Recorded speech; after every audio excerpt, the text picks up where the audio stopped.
Hello everyone and welcome back to another Movie Nights movie review. Today we are talking about Captain America Brave New World. This is the latest entry in the Marvel Cinematic Universe, the fourth Captain America movie, but the first one with Anthony Mackie playing Captain America. This film was directed by Julius Onah and it is written by a plethora of people, had a whole writing team, but I know it was originally shepherded by Malcolm Spellman, who worked on the Falcon and the Winter Soldier series. And as you know, it is me, Dalton, and Nick. Both of us are here to talk about the movie. We just got back from seeing it at our press screening, and, hey, we've seen Captain America Brave New World, and it is okay, in my opinion. I thought it was okay. It does a lot of great things, and I want to start with the positives, actually. I think that, first of all, in terms of pure entertainment, checks every box that you need. Like, it's incredibly fast-paced. The action is exceptional. I think the action is so good that it's actually going to add a great rewatchability factor to the movie, which can be important for people determining if they like it, me included. And I can find myself rewatching this movie, especially because it's just under 2 hours. It's action-packed. It's constant, and on that level, on a pure entertainment level, it works in spades. I also think that Anthony Mackie does an amazing job as Captain America, as Sam Wilson. He's incredibly charismatic. His chemistry with pretty much every cast member was really strong, particularly with Danny Ramirez, who was also in the Falcon and Winter Soldier series, and of course his chemistry with Harrison Ford, who's taking over for the late, great William Hurt, playing Thunderbolt Ross, who's now the president in this film. I thought that their dynamic was really great. They have a couple sequences together where they're really acting really well off of each other, and I thought that was really well done. I think that there are other side performances that are really well done. I thought Giancarlo Esposito as Sidewinder was actually really entertaining and really fun, and hopefully we get to see some more of him in the future of the MCU. You also have the return of Tim Blake Nelson as the leader. Yes, finally, after over a decade. And performance-wise, I thought he did a really good job. I thought he did a really good job performance-wise coming back, stepping into that role after so long, but it being different. I thought that was really interesting and unique. I also think that for the most part, the film does have some good visual effects. It also has some bad visual effects, but for the most part, I think it has some good visual effects. And, being tuned in, chronically online in the film space, knowing that the film did undergo reshoots, some of them a bit more significant than normally would be, most of them are pretty seamless, because as we know, Giancarlo Esposito was a late addition to the movie. All of his scenes seemed fit in pretty seamlessly with the story they were telling, at least to me. There were a couple scenes later in the film that looked like they had a reshoot just because some of the green screen work was awful there. Particularly, there's a confrontation with Captain America and the leader in an exterior outdoor environment that looked just horrible. Like I don't know what. These two characters are not on screen together. And it's not even that. Like, it's not even that. It's just it was done. It felt like it was done last week. And like that, they had to get it in there, get it out. Like, it felt very, very unfinished, I should say. But I'll kind of use that to kind of transition into my negatives, and then I'll throw it over to you, Nicholas. But I also think that on the negative side, back when Phase 2 and early Phase 3 of the MCU was airing, even partially Phase 1, when I would kind of pitch to people like why they should be watching the MCU and why they should be, going on this journey, the response that I would get would kind of be like, it's just kind of like another bland blockbuster, like a Transformers movie, because they were also going on at the time. And I would get very defensive and be like, no, it's not really like the Transformers franchise. Like, yes, it has all of that action, it has that entertainment value, but it also has something really deep underneath. It's very rich thematically, and it's telling a very interesting story while growing these characters, and that's why you should go watch this movie. And I think that this film did lack in that department a little bit. It's not entirely void of, something deeper, but I do think that the film attempts and starts to lay groundwork for something to be more profound and then completely abandons those ideas, particularly with ideas that are introduced in the early part of the film.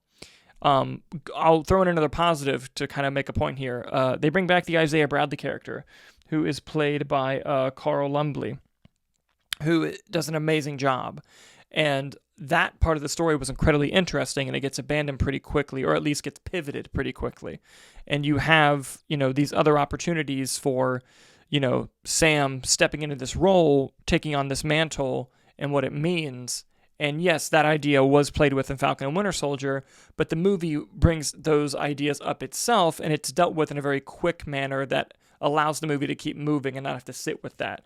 And this movie feels like it has no breathing room, which is the negative side of moving as quick as the film does. I really wish there were more moments where characters could sit and breathe and really build themselves thematically, deeply, and get into something that kind of made not just the MCU films what they were, but the other Captain America films what they were, and that the underlying story they were trying to tell. And, I do think that is a negative in that regard.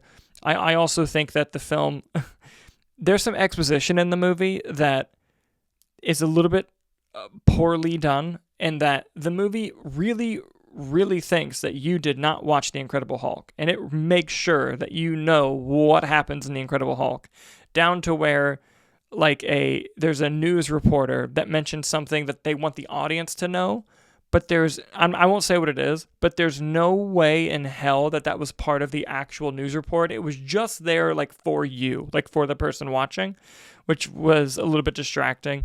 The movie also has something that I think most movies don't have. I'm a huge proponent of length does not determine if a movie is good or bad, and I still stand by that. But usually when I criticize a movie's length, I always typically say, oh, you could have removed some time. You could have removed some stuff from this film. I think you could have easily added 20 minutes to this movie. I think this is a rare example where this movie could have been improved by it being longer. Specifically, the story that we got, the story that we're telling. Could they have made a really effective, great story in the time frame that they had? Yes, but it wasn't this story, if that makes sense. This story needed a little bit more time.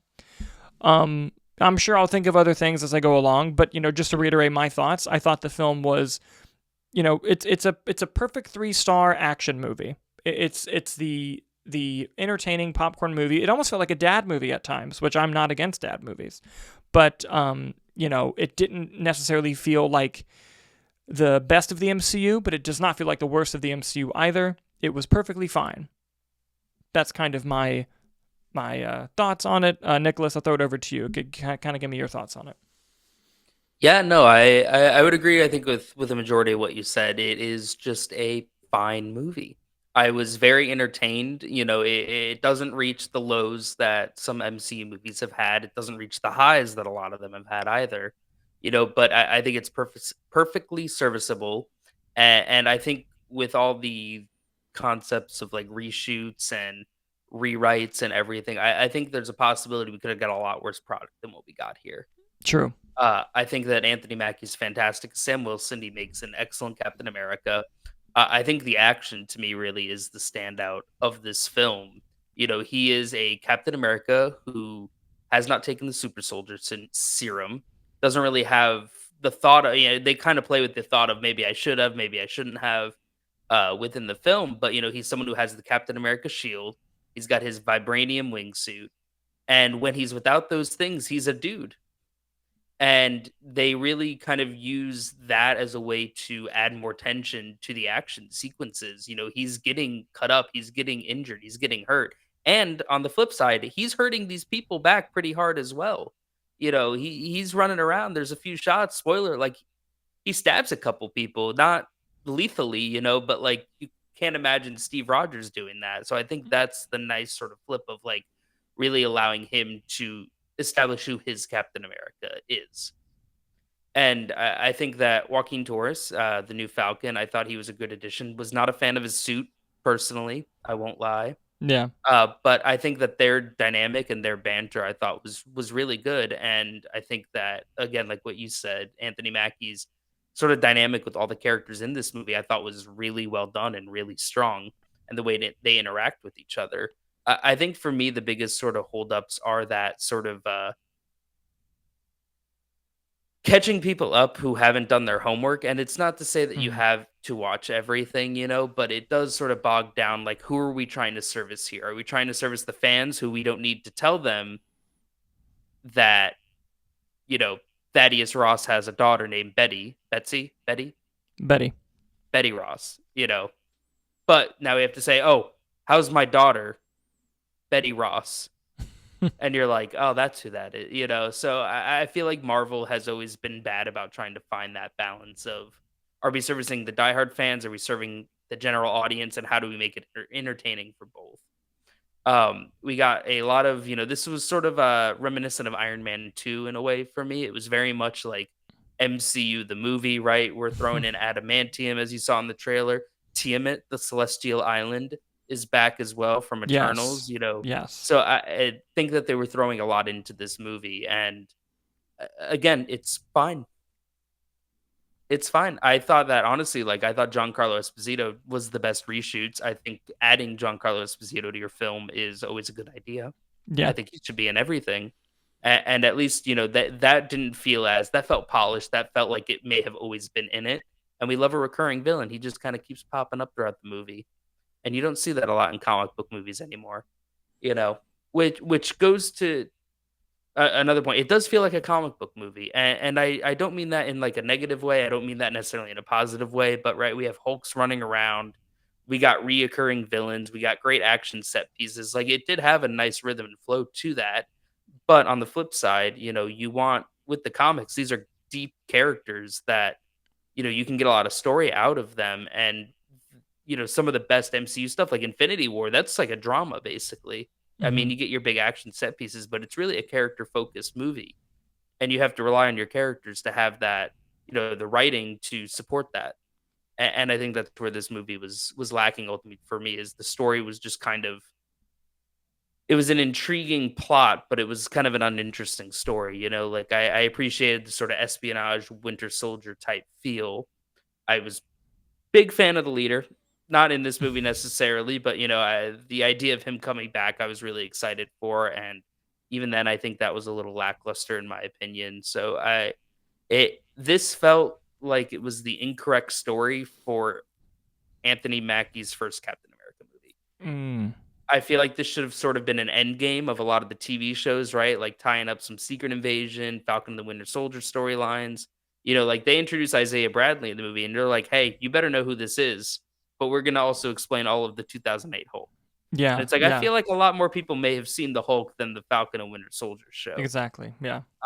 So I think they should have just maybe dialed it back a little bit. I know they're still trying to hit that blockbuster feel of everything. Maybe having him go up against the Hulk in his first movie maybe wasn't the right choice strategically. I mean, Hulk looked cool in the close-ups. The wides were a little video game-ish. Um, but I think they just were trying to do a lot, and I think that you could have just had a really solid, more streamlined story. No, I think so too. And you're going to your comments on like the plot and the story. I think this film focused way too much on plot and not enough on story. And that's kind of what I was trying to encapsulate in my spiel, was just kind of like, and you mentioned like the film does touch upon like, should have should Captain America, should Sam Wilson take the serum? Is that something he needs to do? But the way that this film handles that is very surface level compared to how, I'll just compare it to Captain America movies just for some simplistic reasons, how other Captain America films would handle, their deeper character things. Like, for example, let's do Civil War.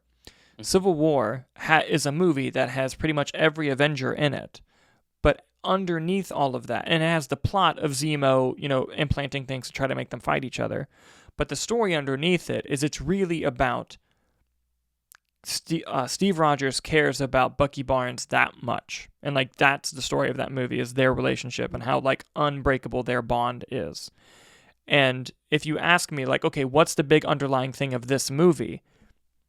I don't really know what to say. Like it mentions a lot, but I don't know what it's saying, if that Because makes that sense. main thread is really just his relationship with Isaiah Bradley, but they never really kind of fully, like, it is throughout the entire movie. It is a narrative thread, and to Hmm. me, I think maybe the strongest. But they kind of keep it surface level. They never really go a lot more deeper with that potential. I versus agree, like Civil War. Yeah. and there are moments where they attempt to. Like, I won't give context for spoilers. I won't give context to what this means. But when Isaiah Bradley's getting arrested, he tearfully asks the police officers, "Please be careful with my suit. Please don't touch my suit." And when you watch the movie in context, it's a very emotional moment. Mhm. And I feel like those moments were few and far between in a movie that could have used a lot more of them, if that makes sense. And I think that the best sequence in the movie, there's a sequence towards the end, like probably in the second to third act break, where there's another confrontation with Harrison Ford and Anthony Mackie, where you finally get to hear kind of what Thunderbolt Ross's recent motivation is, and he just straight up tells it to Sam. That sequence was great, and I'm not going to get into what it is. Again, I don't want to spoil anything, but like more sequences like that to drive your story, to drive your plot, I think could have worked a lot more, because they're trying to do something interesting with Thunderbolt Ross and how he's trying to change, but at the same time, the actions in the movie completely oppose what it's trying to tell you about his character, if that makes sense. And it just Yeah. seemed very oddly placed. Well, because you're marketing, right? You're marketing, Captain America versus the Red Hulk. Hmm. And I wish that the movie had done more to really, there is this buildup because you as an audience member know this is coming. You've seen the trailers, you've seen all the marketing, all the poster, and it does kind of just happen. And I felt like the build up to that, right? Like I feel like there was a way to It do was that very where quick. I'm emotionally invested in Thunderbolt Ross. Obviously if you've seen the trailers and stuff, this is something that's probably happening against his will, and to have that fear and anxiety and that emotional beat, you didn't really get that. It's just sort of like, oh, here it is, guys. Hmm. Here's your third act. We know why you're here. Yeah, yeah, and And I think that's sort of where the faults of the movie come into play more. yeah, and I want to take it back to a positive direction too, because right now it's Yeah. seeming like we hate the movie, guys. When we say that the action is good, the action I'd is rewatch. No, I'd rewatch this in an instant. yeah. I don't have any We have gripe. Yeah. tickets. Like usually, if we go to a press screening and you can tell if we don't like the movie, is because we cancel our tickets for the weekend. I'm Mhm. looking forward to watching this again. Like it's Yeah. a No, there's really a lot fun of good in time. it as well. It's a Yeah, really the fun time, action, the and characters. Yeah. the action in the movie is so good, and it's very well choreographed, and even the sequences that are mostly CG, the art direction and how it visually Mhm. shows what's going on, exceptional. Like really, really well done. And like again, the entertainment value on the movie do not diminish that. And I think honestly, Anthony Mackie is so charismatic and does such a good job. I think if it was anybody else, I would like the movie a lot less if it Mhm. wasn't him and Sam Wilson in this part. Honestly, I like am that's how good he invested in him is. as a character, and we've seen a lot of him. And I agree that with that show, watching the show, the show was okay, but I really liked him in it because Hmm. the more you get to spend time with an interesting character, the more they flesh it out, it's going to lead to better results. Yeah, I agree. I agree completely. But yeah, guys, overall, I thought the movie was okay. I'd probably give it a solid 3 stars. And Yeah. if that seems like if the review sounds like I like it less than that, it's just because like I keep my Marvel expectations very high. I know most people don't. Most people are like whatever. I hold these films to very high standards, and to my high standards, I give it probably about a 3 out of 5 stars. Again, I really enjoyed the movie. It's thoroughly entertaining. It does introduce some really cool ideas and briefly touch upon some interesting character bits, but I just don't ultimately think they weren't fleshed out as much as they could have been. It's a bit clunky and could have benefited from a longer runtime, and at its core was more concerned with physical plot than emotional story. Overall, that's kind of my big thoughts. Yeah. Do you want to give final thoughts before we wrap it up? No, I mean, I think we kind of just covered everything. Like I said, I think it felt wrong to be the first Captain America movie with Anthony Mackie. And I think there's even an argument to say that you could have had this been like the second or third one that they did had they paced it out right. That Return of the Leader could have been teased over a few movies. It could have, as opposed to just like, here he is again. But I mean, I think Harrison Ford does a great job as Thaddeus Ross. I'm a huge fan. Obviously, would have loved to see William Hurt get the opportunity to finally Hulk out, if you will. Yeah. But unfortunately he passed. But I mean, I am excited for Anthony Mackie's return in the next. I assume Avengers is when we'll see him next. Maybe a Likely. cameo in Thunderbolts, but he feels like the character that I can see leading the Avengers, not just because Captain America's done it in the past, but just looking at who's out there right now in the ether of Marvel characters, because there's a lot of them. I think he feels like the natural lead to be anchoring these films. I agree. And Mhm. they did a great job of showing he's the leader. He should be the leader, but he's different from Steve. Nailed that. Yes. 100%. Yep. But yeah, that's the review, guys. If you want to see a spoiler discussion where Nick and I kind of dive into the actual very plot and story specific points and kind of give our thoughts on those type of reveals, let us know in the comments and we'll happily do one for you. Thank you guys so much for watching as always, and we will see you on the next one.